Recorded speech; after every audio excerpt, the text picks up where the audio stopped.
Наташаға хат. Күттім сені люблю деген ответ. Бірақ маға вообще келген ответ нет. Эх, Наташа, понимаешь, сен үшін зря жазыппан. Қосқыларды люблю деп. Енді саған хат жазғаннан пайда жоқ. Жүрегімде Наташаға жайда жоқ. Арзуларда вообще дейді нет вины. Ну все равно хатым саған. Міне вот. Бір болмады, әттең біздің дорога.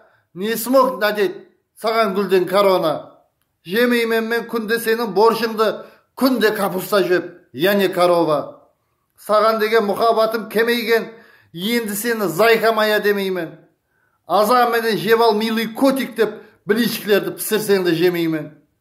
Қоймасаң да мейлі арақ пит дедім. Это меня совсем не удивит дедім. Егер маған точно хочешь жениться, моя мама будет с нами жить дедім. Ал Наташа Патияға құлашшай.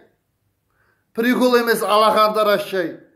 До свидания дегенмен пайда жоқ. Давай ен, тап навеки прощай. Құрметпен, Алишер Утимуратов.